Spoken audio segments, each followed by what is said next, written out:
So, good morning, good afternoon, good evening, good night, whenever you listen to this. This is Matcha BD, and this is the season finale of Six Reels Deep. And what better way to close things off than with a film that I haven't seen in a long while, and I was so excited to hear that it is turning 25 this year. Even though we're just kind of celebrating it a little early, you know what I mean? But that's cool, you know. It is Halloween season after all, so, you know, we just want to get that out of the way and, you know, capitalize on it, so to speak. Yes, so we will be celebrating the 25th anniversary of a little film from Tim Burton called Sleepy Hollow. So, yes, pre-ramble time. Let me go.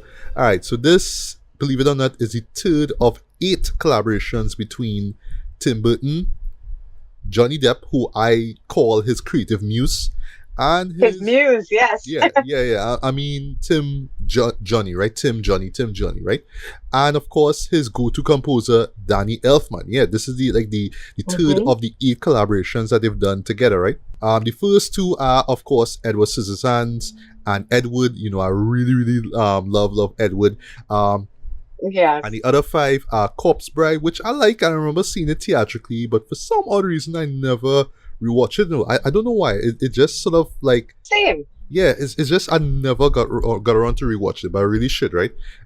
Charlie and the Chocolate Factory, which I started watching on cable, and I remember something came up, and I just never got back to that movie since, because nothing about that show really roped me in. It was just I don't know, like maybe if I watch it now, I'll see what it was getting at, but I was like, at the time I was like, nah, nope. No, this is weird this is like weird for the sake of being weird. Not avant-garde weird, but like, okay, you're trying way too hard to be quirky and weird. There's nothing natural about it. It's just like, okay, you're just trying to be quirky. That's the problem, right? Sweeney Todd, the Demon Barber of Fleet Street, which I absolutely love, right? Love that film, right? Alice in Wonderland, which I remember skipping. I just keep in mind, folks, that the sequel was not directed by Tim Burton. It was directed by James Bobbin. And Dark Shadows, which was trash. And I say this too because, listen, like so one of my dream watches in terms of like a show that I will sit down to watch, maybe not binge, but just actually watch, is the old Dark Shadows TV series, right? But I remember watching House of Dark Shadows on local TV, no less, right? And I really enjoyed that. I thought that was a great vampire film, right? But again, even the modern, I remember there was like some type of revival. I think it was in Ben Cross.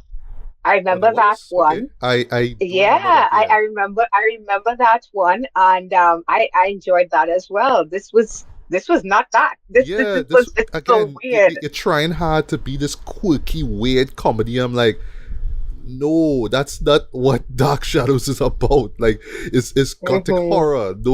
Gothic horror soap opera. Don't give him a quirky fish out of water drama with Johnny Depp being weird for the sake of it. No, that's not Dark Shadows. Stop it there. But yeah, I hated that film, right? But anyway, so when it comes to Sleepy Hollow, right? I didn't get a chance to see it theatrically, right? So I waited till it came on cable. So it was on Showtime, if I'm not mistaken, right? Where it dropped, right? And I wasn't in absolute love with the film back then, right? But I really enjoyed it, right?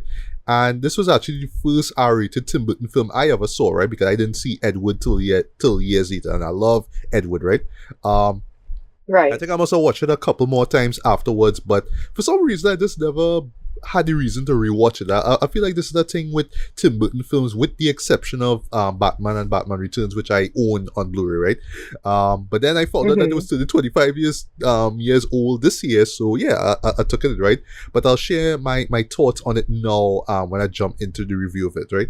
Yeah, so Alicia, your history with Tim Burton's Sleepy Hollow. Well, the first time I saw Sleepy Hollow was actually on DVD. But I was familiar with Tim Burton's works from before that. Tim Burton is actually another one of my favorite directors. I really like his gothic aesthetic, and Sleepy Hollow itself is a gothic period piece. And another thing too is, at the time I really had a huge crush on Johnny Depp, so it was like the best of both worlds for me. And it's a sorry to film cut that you there, but I think at that point in Mhm. time, probably up until like the third or fourth Pirates of the Caribbean movie, yeah, I can Mhm. imagine a lot of women had a crush on on Johnny Depp, boy. On Johnny, yeah, Yes. yeah, yeah. I had a major crush on him, and the thing about it is seeing him in that. I liked those period pieces where it was that kind of colonial era thing. I always tended to like stories based on that era. So seeing your favorite actor in this era, and strangely enough, he fits in with the character. His whole look and aesthetic. I think so because um seeing him from films like Edward Scissorhands and 21 Jump Street and so on, that he may not even be able to fit into that era with his aesthetics and so on, but he does. It just worked for me, It and I it's like the funny whole you color say that. palette and everything. Mm-hmm. It's funny you say that because Yeah. Ichabod is basically he's not a good looking guy in the books and stuff. No. And Yeah. Johnny actually wanted, yeah, it's supposed to be this really long, tall, skinny, gangly guy with a big nose and Yeah. big ears With a big nose. and Yeah. and and yeah, and Johnny wanted to wear prosthetics to look like him, but the studios was like, no, no, no, You no. know. Yeah. We have the sexy Johnny Depp. We want the sexy Johnny Depp on screen. So No, no, you we're know, not doing that to your face. yeah, we're not doing that to you. So he was on board to I think that's one thing you have to give him credit for. He is one of those actors that will he will go the extra mile to play these types of characters. He doesn't really put that focus on his appearance. It looks. It's Yeah. about the character. Yeah. Yeah.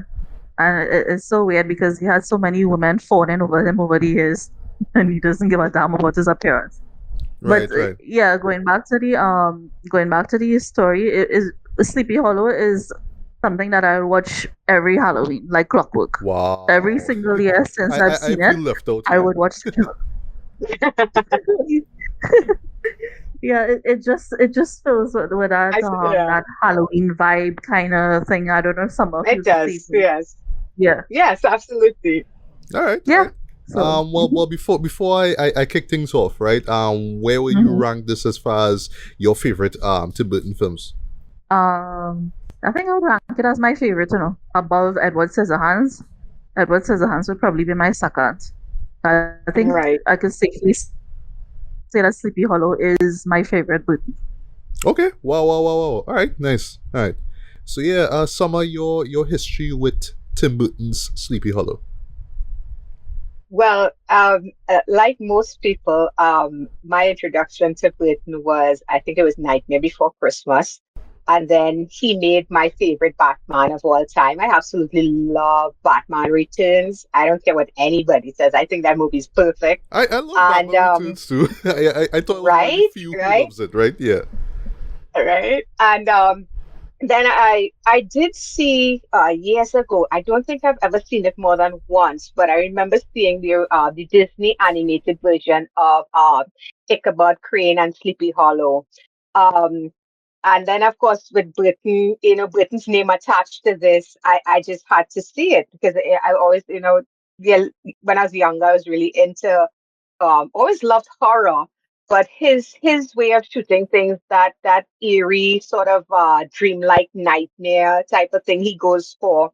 I was like, I absolutely have to see this. So I did see this in theaters, and I loved it. I think I've seen this movie no less than 10 times. I rewatch it most like everybody else probably. I rewatch it during the October season, the Halloween season, Nice, nice. and it's one of those movies I've never found any issues with on rewatching it. I don't there's nothing I really don't like about this movie.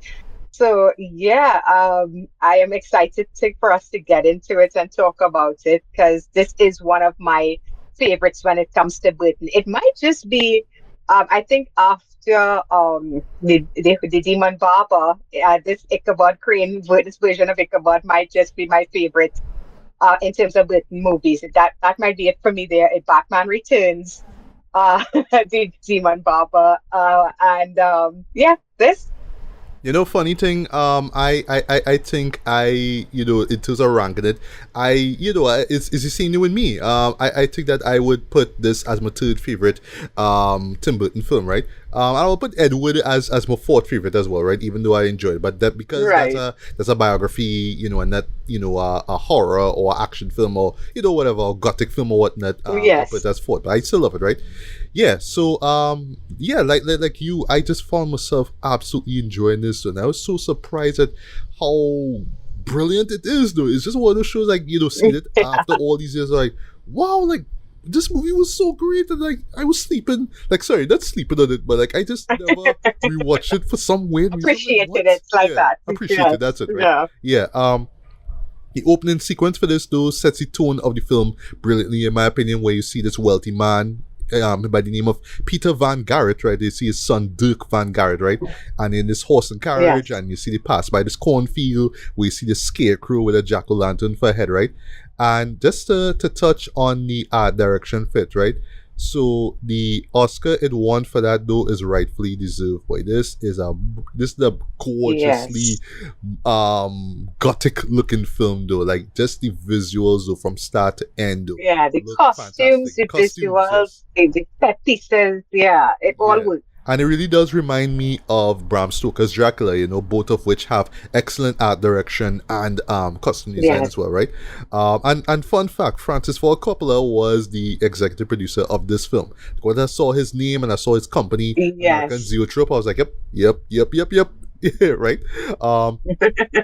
And yeah, this is where we are introduced to the Headless Horseman, right? And to quote the Wu-Tang Clan, they be he be chopping heads, boy. He just be chopping heads, right? Okay, yeah, both of them just get decapitated. And I just like how you see. Well, when it comes to the father, right, it's all in the frame itself, right? Okay, usually when Mhm. in horror films when somebody's head is about to get cut off, you usually cut to where the head goes off. Yes, they cut away, yes. Yeah, in Yes. this one is like he stands for a few seconds and that's it, right?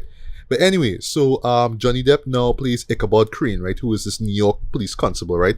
And I find it was funny just looking back at it now, right? And the movie is set in 1799 and the movie was released in 1999. So it's almost like there's a moment where Ichabod says, "The millennium is almost upon us. In a few months, we'll be living in the 19th century, right?" So yes, a film set in the Yeah. 18th century still had to remind you, look, Y2K, 2000, all those things, right? That was really interesting, right? Yes. And this takes place in a scene at the municipal watch house, right, where Ichabod's pretty much criticizing their techniques of just conditioning prisoners. That they basically use medieval forms of torture, right? And Yes. and I like again just seeing this after all these years, right? I was just amazed at just the supporting cast or just the people they got on board. I'm seeing the late great Christopher Lee in this, right? And he's playing the Bergen Master, right? Right. Just that moment, even though he's in the film once, though, is great, though. I love that he's the guy to say, and he just looks like the type of guy who would just be like, yes, just torture this guy. Let's do that because law and order, right? But yeah, he just pretty much tells Yes. about here's what you see. You talking about you need to use science and modern stuff, right? Instead of tried Yes. and true medieval stuff, right? Here's what, right? I want you to go to this, basically it's a farming community located in the Hudson Highlands called Sleepy Hollow, right? Where 3 people were found with their heads chopped off, right? What we saw the first 2, that would be the that would be the Van Garretts, right? And he will learn later on that the perpetrator is known as the Headless Horseman, right? And that the heads themselves are taken after their severing, if you will, right? And on a side note, I always find it's funny, right? Again, just adding to the gothic nature of the story, right? Yeah, every time the horseman attacks, there's always thunder and lightning. which adds to the Convenient, supernatural yes. nature of things, It's not just a guy in a mask running around doing things. No, there's something really sinister going on here, right? But yeah, Mm-hmm. but the question is just really, will these modern techniques be efficient in solving these murders, right? But that's what our hero will find out, right? So, so I already mentioned Christopher Lee, right? But there's some other familiar faces that we see early on in this film. Like we see the late, great Michael Gambon, who plays Gambon, Balthus yeah. Van Tassel, and Christina Ricci, will play his daughter Katrina.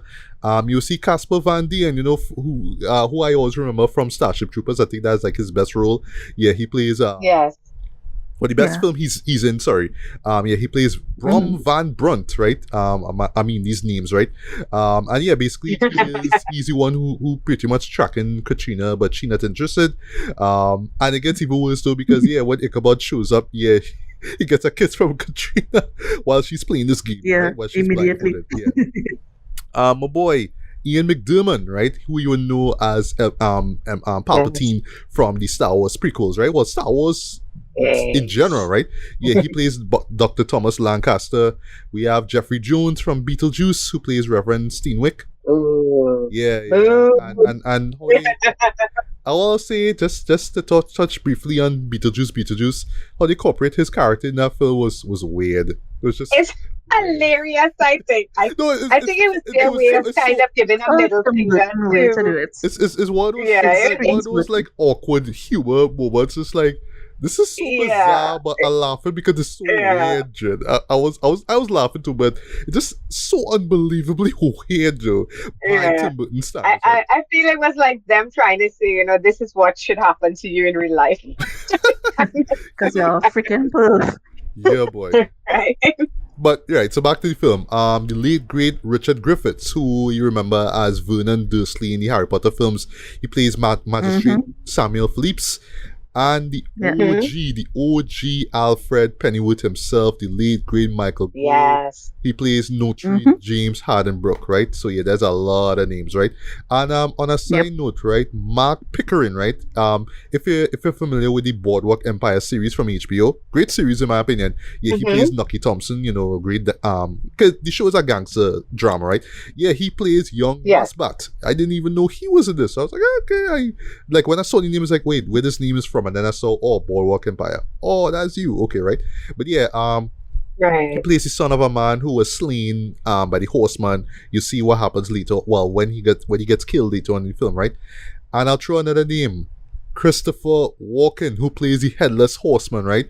I'll never forget seeing that he was playing the horseman for the first time. I was like, what? Like, Christopher Walken, though, you know what I mean? Again, if you remember, he was in Batman Returns, right? Just playing that scheming, really scummy character. Yes. I forget the names right now, but yeah, he was in that film, right?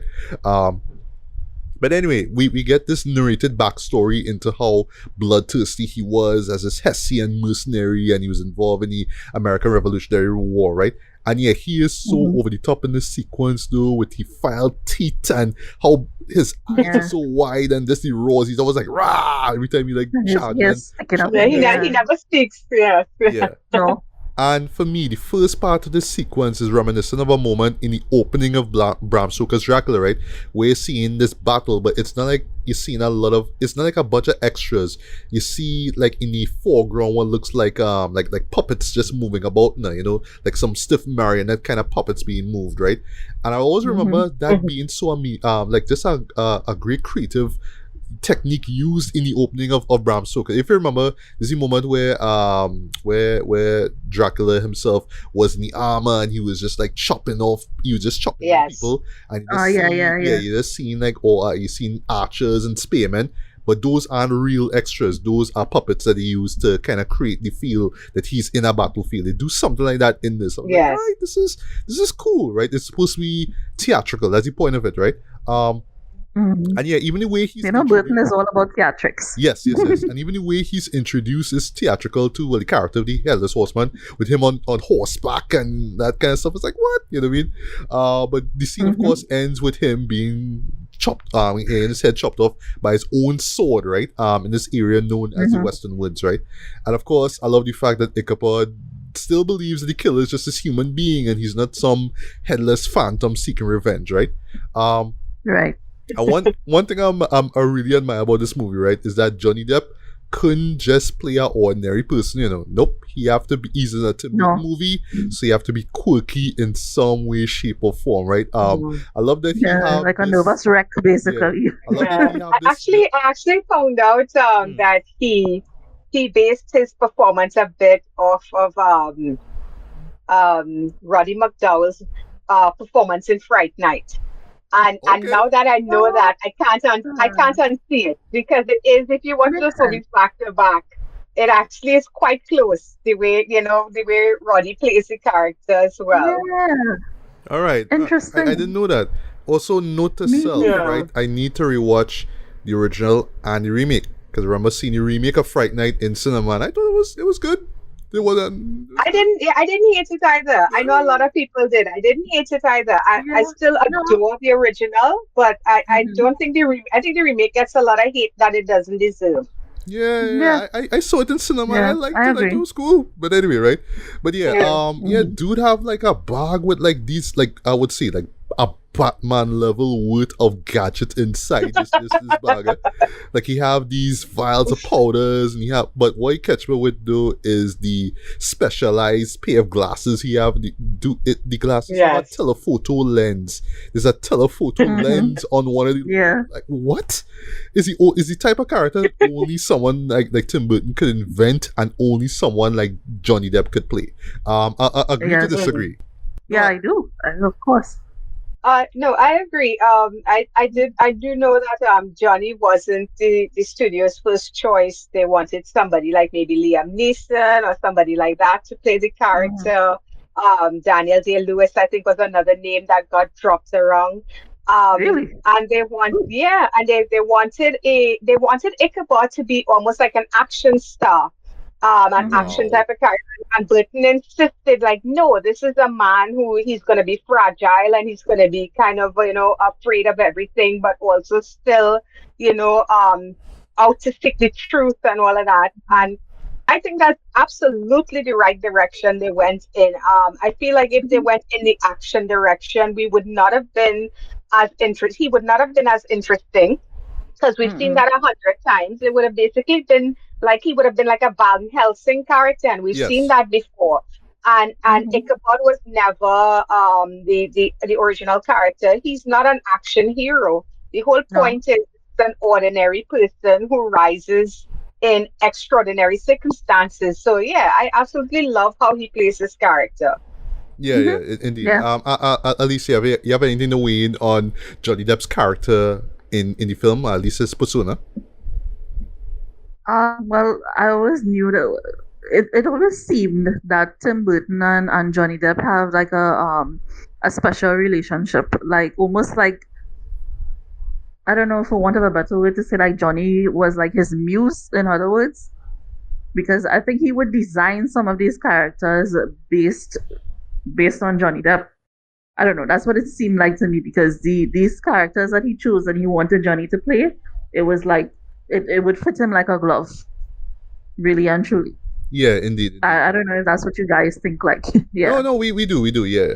The film Hmm. Yeah. itself sets up something very interesting, right? And I'm not familiar with the source material at all, so I feel I could be wrong. Y'all could tell me that this was invented for the Hmm. film.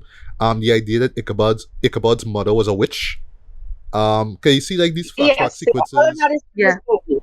Yeah, yeah, It's all of that yeah, is for that's this movie. definitely it was yeah, invented for the film, right? yes, Yeah. yes, it was. Right, right. I had a mind to right. And I like how well you have these flashback sequences, right? And they start off as like Hmm. normal dreams though, but they become nightmares for Ichabod, right? And they're actually like the most colorful moments in the film though, like very bright colors, very slightly artificial.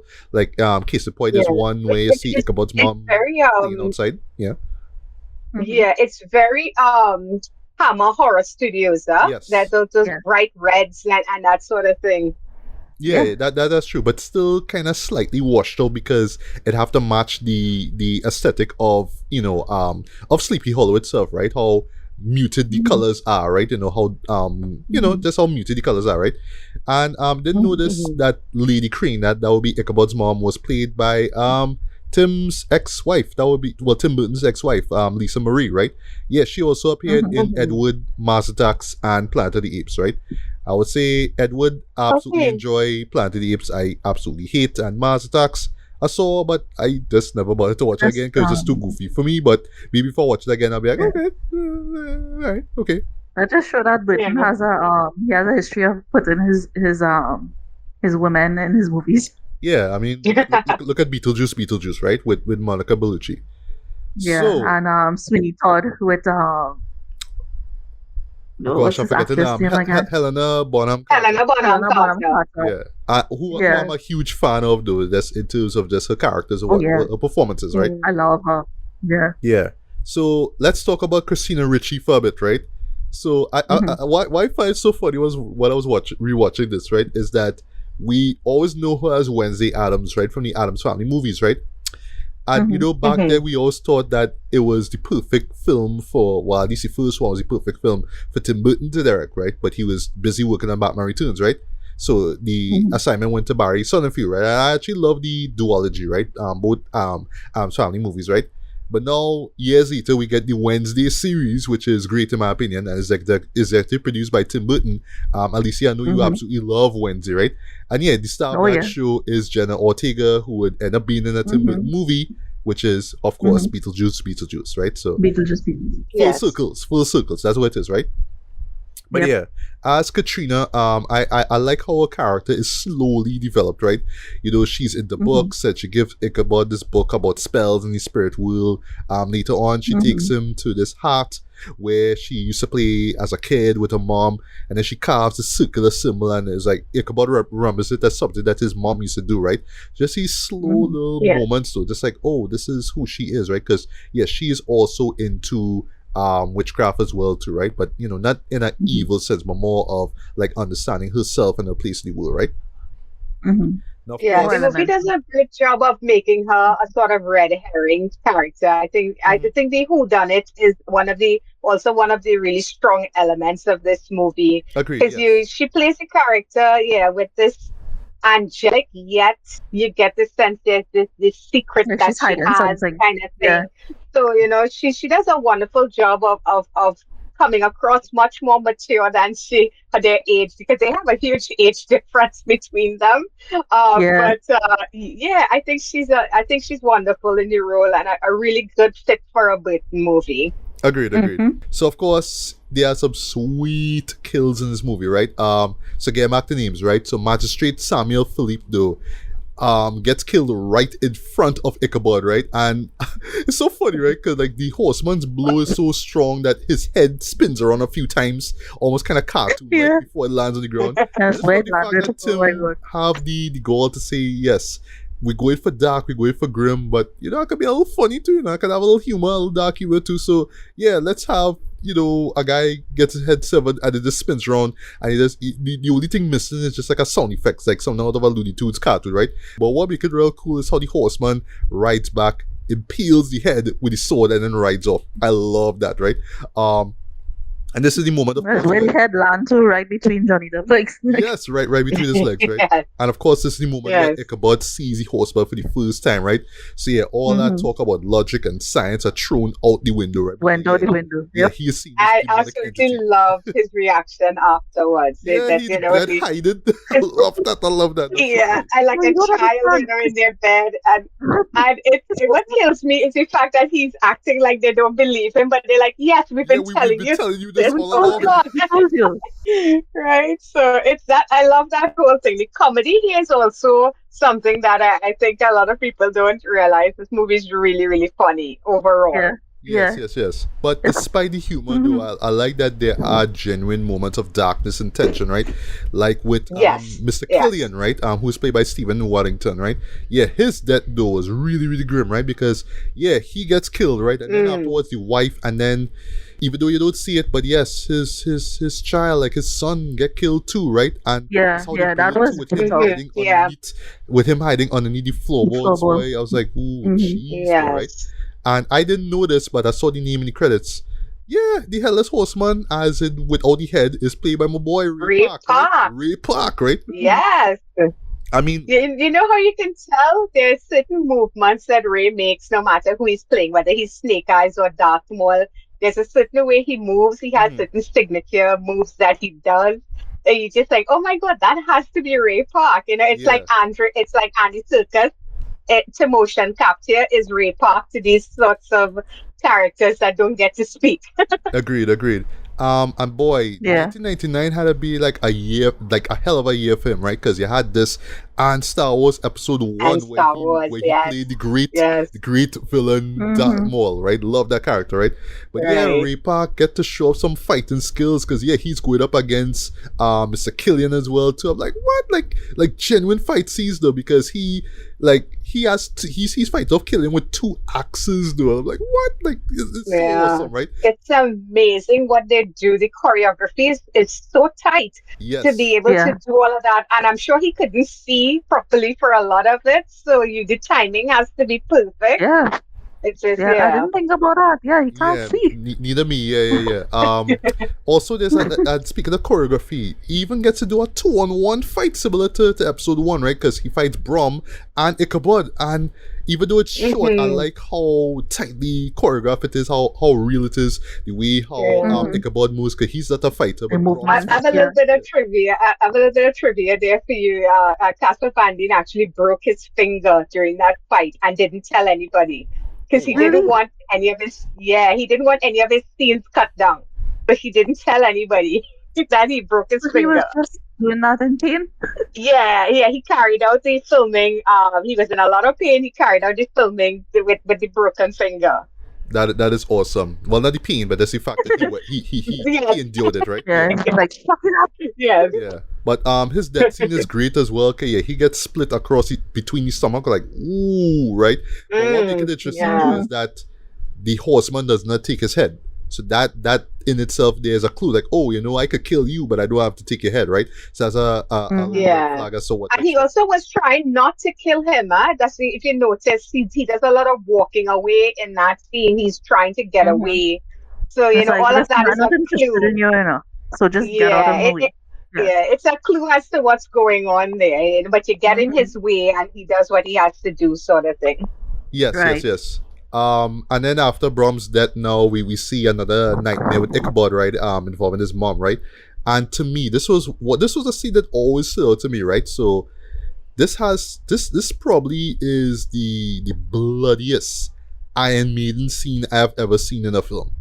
Just the Mhm. idea that you see this Iron Maiden device, right, when it opens, blood is gushing out of Yeah. it. The only thing you just seen is just Lady Queen's face, right? Like that always stood out to me, though. And I think what makes it work too is the colors, Yeah. especially with the white colored church and whatnot, like just the interiors of the church. Yeah, it just always stood out to me, right? Just that moment is great, right? But yeah, Yes. eventually Ichabod discovers the identity of the person who's controlling the horseman, right? It's Balthus, or at least we think so at the moment, right? So, and what we learn at this point in time, right? And is actually what surprised me about this film too is that it's a great whodunit, though. It's a great murder mystery as well, right? Yeah. Yeah, it really Yeah. works, right? And it's all part of this cover up basically to acquire Van Garrett's estate, right? And speaking of Balthus, he has the best death scene in the entire film. I never forgot that scene, right? So, yeah, one night, the horseman is going after Balthus, right? And before that, right, you see Balthus's wife, right? Or basically it is Katrina's stepmother, Mary, right? Who's played by Miranda Richardson. I know I saw her face in another film, but I just can't remember right now, right? Yeah, and they revealed early on that she was a witch as well too, but more on a sinister kind of vibe, right? But yeah, how the film is cut now, you think, oh, Mary is dead, right? But anyway, so Balthus and everybody else pretty much hide out in this church, right? But the horseman, because he's from this hellish demon, he can't enter, right? Holy ground and all that kind of stuff, right? So homie, Yes. pull out some rope, rip off the sharp tip of this picket of the fence, creates his DIY harpoon, throws it through a window, which conveniently hits Balthus, sir. Conveniently hits him right through the chest, sir. Pulls him out. And he pulls him out. Head sticking out from the bottom of the broken picket. He rides back, slices his head off. That is badass. When I saw that, I said that was badass. That moment always stood to me. That was so inventive. That actually, come to think of it, that is a fatality. That is a Mortal Kombat fatality right there. In terms of how it's all pieces, like, okay, I need to do 1, 2, 3, all these steps, 1, 2, 3, 4, 5. Boom, Horseman fatality. wins. Horseman wins, right? So yes, agree or disagree, best death in the whole movie. Oh And yeah, I no, I remember the first I time I gotta saw agree. that. I literally sat down with my mouth open, like, what the heck? Yeah, Like, it also unstoppable. it sells the whole inevitability of if this man is, or Yeah, this thing is coming after you, there is nowhere you can run, nowhere you can hide. yeah, no way to stop it. Agreed, agreed. Yes, yes, yes. And here you're wondering, well, okay, well, if this, well, if he's the one who's controlling the headless horseman, how, well, he's dead, but what's going on here, right? But then you realize that it actually was Katrina's stepmother Mary all along, right? Dum dum dum. Mhm. So just this is just me touching on the whole murder mystery aspect about it, right? So I absolutely love how it does play like a murder mystery, right? And Mary is the one who kind of reveals everything. She's pretty much lets us know what went down, right? And what I really love about her exposition here, right, is that you see certain scenes that you saw early on in the film that you would really think about, right? Especially, like, for example, when Ichabod comes into the tavern for the first time, when he enters into Sleepy Hollow, he sees this couple outside kissing, right?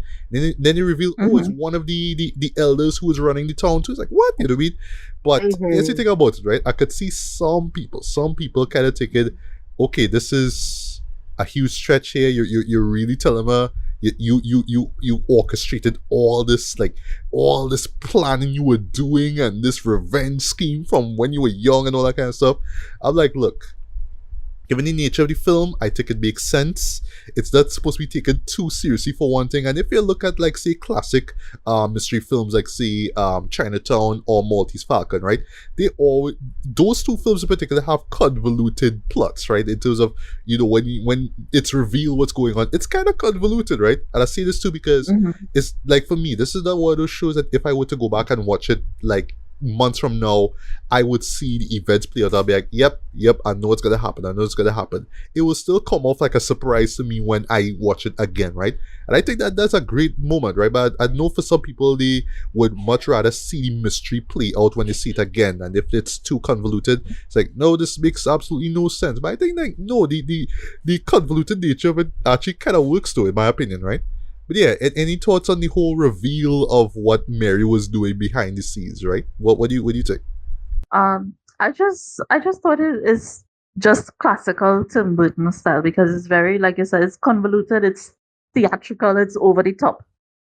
So it basically just goes hand in hand with the way that Burton likes to do his films, And I don't know. This is something I wanted to point out earlier on. Do you recognize all the Harry Potter alumni actors in this movie, including Miranda Richardson? Oh, she There's was at from Potter. least, Okay, I didn't know that, to be honest. I didn't know. yeah, she was the reporter that was annoying people, making up Oh, stories Yeah, I think it's with the just I police. think it's just that there were a lot of British actors in this, so you have that crossover happening. yeah. It's kind of like how Yeah. everybody's been in a Marvel movie now, so you Mm. could basically watch any movie and say, "Hey, look, Mhm. here Captain America meets Wolverine," that sort of thing going Yeah. on. There's an aspect that I quite enjoy, coincidentally, being a big fan of the Harry Potter films and going back to look at Sleepy Hollow. It's just that feeling of nostalgia with these characters or these actors that you're already so familiar with. It's Yeah, an yeah, yeah. aspect that I like. Just wanted to point that out. Yeah, I should also mention too. Mhm. I actually love Miranda's performances. Though, like, very theatrical, very over the top. It's just like, Hmm. yes, Very over Katrina, the top. I work my way into your family because I want to get rid of your, Yeah. all that stuff. The only thing missing Hmm. is just like a moi ha ha ha ha. That's like the only thing missing, Correct. right? Yeah. That's the only thing missing. Yeah, and last before we get to someone's thoughts on Mary's exposition scene, right? I Hmm. love that she actually drops the line, "Watch your head." I love that. It's one of those lines that you wouldn't think Yeah. about should be in the movie, but it's there. And I'm like, yes, I love that. The line "Watch your head" is in this movie. It makes sense, you know what I mean? But Yeah. yeah, Summer, any thoughts on Mary's exposition scene? I mean, I think it's a great reveal. It's one of those things. I'm sure if you give it a lot of thought, you're like, yeah, but everything would have to come together exactly a certain way for all of this to actually work. But the fact that it's this fantastical gothic world, whenever movies tap into, it's supernatural and stuff and magic and things like that, I tend to give it leeway. Especially with such strong performances. It's a great whodunit. I love myself a good mystery. And the first time I saw it, I don't think I figured out who did it, so who was behind it. So I was just so engrossed in enjoying the movie for what it was that I don't even know if I was trying to figure it out. So yeah, it's some great acting, great exposition. I don't know why that whole final sequence makes me think of the classic Frankenstein movie. But Oh, I will tell yeah, you why. Mm. I loved it. I loved her. I bought into everything she was saying, and her insanity, her ego. It all makes for a really wonderful villain, and it's always kind of fun when the villain is a woman. Especially, you take that timeline Mm-hmm. into consideration, The where period. The a lot period. of women, Yeah. yeah, period, sorry, yes, is that you find that nobody would ever think a woman could be capable of something like that. Yeah. So it makes it, it's almost kind of empowering, even though it's wrong and it's evil and all that. So Yeah. yeah, Mhm. I dug it. Yeah, but about the climax of the film, right? Why you were thinking about Frankenstein is because of the oh gosh, the windmill. The windmill. That is Ah, very yes, reminiscent of that one of the yes, final yes, moments in Frankenstein, right? Ah, yes, yeah. Yes, yes. yes. The fire and the The women. Dutch Yes, yes. window. Yeah, I picked up on it when I rewatched the film, right? But yeah, from that Mhm. point on, just to jump into the end of the film, right? We get this ridiculously badass chase scene with the horseman and Ichabod and Katrina and young Masbat, right? 'Cause, yeah, he's involved as well, right? Yeah, just the editing, the timing, just how that scene is put together, though, and especially how Ichabod is always in the middle of it all, just always in danger, right? Whether he's underneath the carriage or on top of it, and how the horseman is going after him, though, is amazing, right? You could tell like Tim was taking his It's knowledge very of Charlie action. Chaplin, huh? Yeah, it is. It's Yeah, very Charlie Chaplin-esque. yeah. It is a reminder to folks that Yeah. Tim Burton make two Batman movies, though. Like he knows his way around action, and don't get time. Like, Yeah. Yes. but that is Yeah. a very Yeah. very well put together action sequence, in my opinion, or I should say chase scene, right? But yeah, eventually Ichabod acquires the horseman's skull. And this moment though really caught me by surprise, right? So the VFX now used to show his skin forming back, right? It kind of reminds me of the same style of VFX that they use in Hollow Man, right? Where you would see like flesh and sinew growing back onto the skull itself. It's a great effect, very, very, very nightmarish actually when you think Yeah. about it, right? Go Especially with go all, like, watch the Dead eyes and pop- Buried.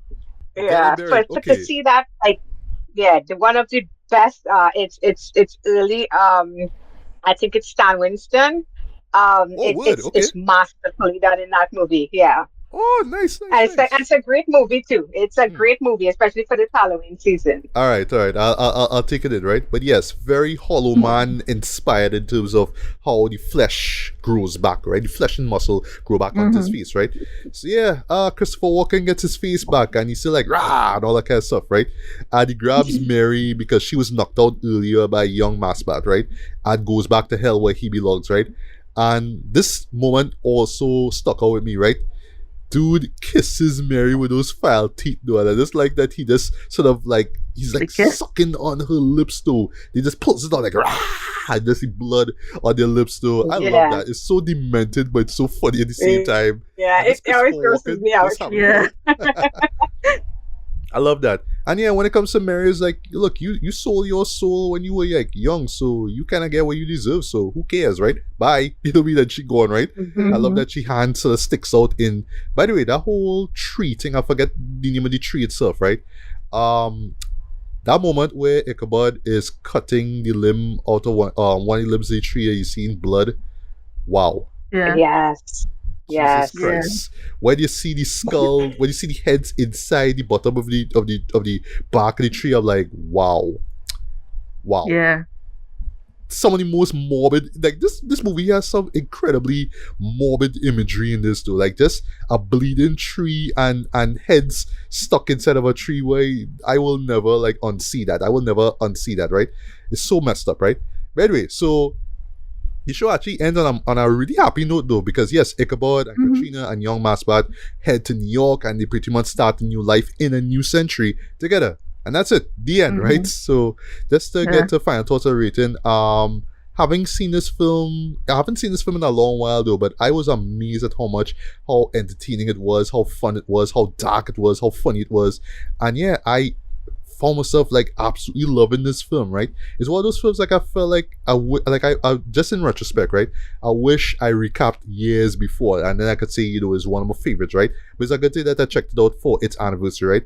But yeah, this movie is excellent in my opinion across the board. The performances, the art direction is stunning in my opinion, right? The music I should mention too by Danny Elfman, fantastic, right? Emmanuel Lubezki, though, a legendary cinematographer. Yeah, he worked on this too, and this movie looked fantastic, right? No wonder he was roped in to work on films like Gravity and The Revenant, right? Two of my favorite films of the past decade. Even Birdman, another favorite film of mine for the past decade, right? I mean, Yeah. the cinematography in that though is superb, right? And it's just how everything kind of comes together though in this very, very, very, very entertaining movie, right? And yes, I wholeheartedly say it is one of the best films that Tim Burton has ever made. And yeah, I mean, it still holds up, man. Like, shockingly so, right? So for me, I'm going to give this a light 4.5 out of 5, man. I absolutely love this film.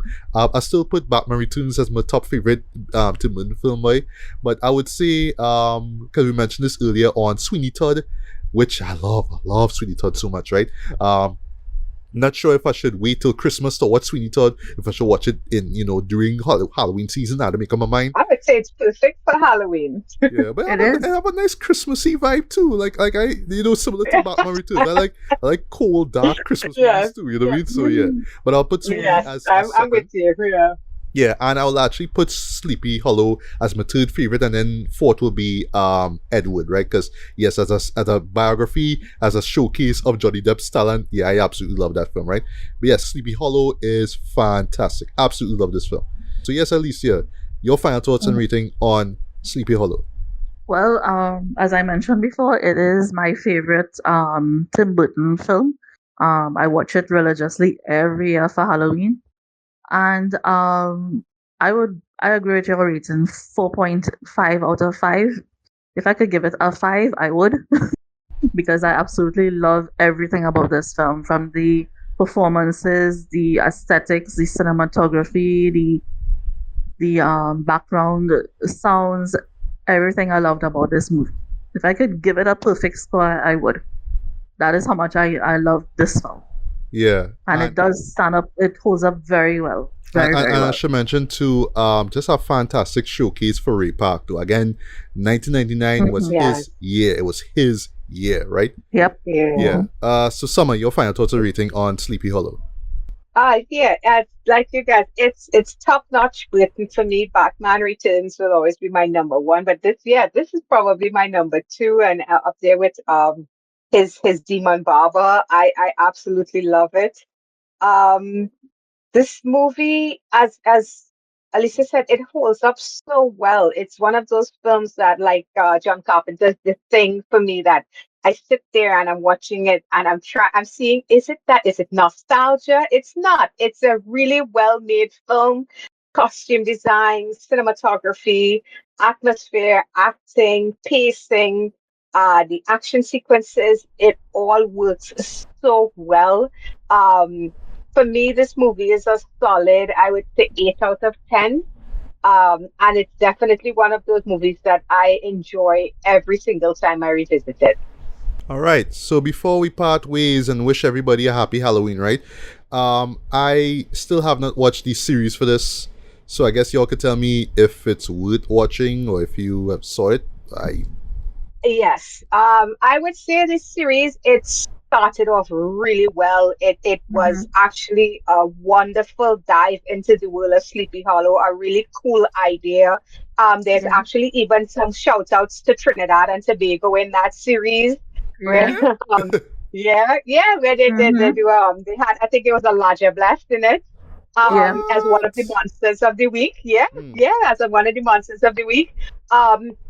I enjoyed it a lot until the lead actress left the show for whatever reasons.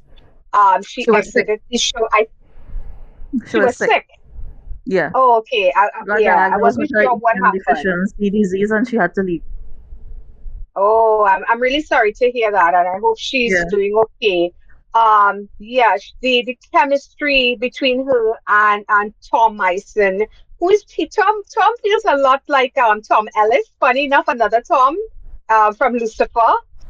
They Hmm. have that same energy. Yeah, but after Same that, charisma. after she left.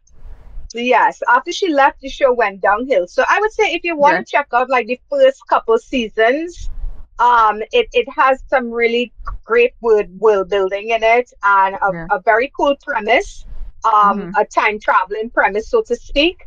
But it doesn't hold up, and I could see why it was canceled after 4 seasons. Wow. Okay, Okay. Sam, you remember the background music? It's like, why is the music so loud? Yes, yes. I used, so there's a little inside joke here, Matthew. The background music was way too loud in the show, and it would continue all through while people were speaking, and it Yeah. drove me crazy. Alicia used to laugh at me because of it, but it drove me absolutely crazy. It died down after the first season, but oh my God, it was out of control in that first season. So Wow. be They warned. even like mix the music properly. Why? It, No, it, it was too it's just loud. like It was very distracting. It was very, very distracting. I still remember the look on your face when you would turn around from the screen and watch me like, what the heck did this thing just going on Yeah, it would not stop. Okay. All right. I actually like curious to hear just how bad the sound is for that, right? Yeah, the sound editing. I don't know what was Yeah, happening there, but whatever you call it, sound editing, score, it was too much. It was too much and Hmm. too loud. Okay. Okay. Okay. and too loud. Yeah. Too loud. All right. All right. All right.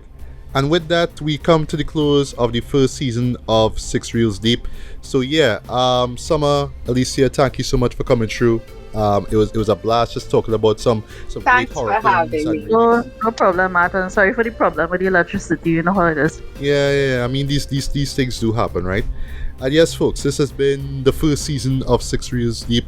So whether you hear this during Halloween season, whether you hear this during Christmas or New Year's or whatever, yeah, take care, stay safe, and until the next one, we're out. Peace. Bye. Bye.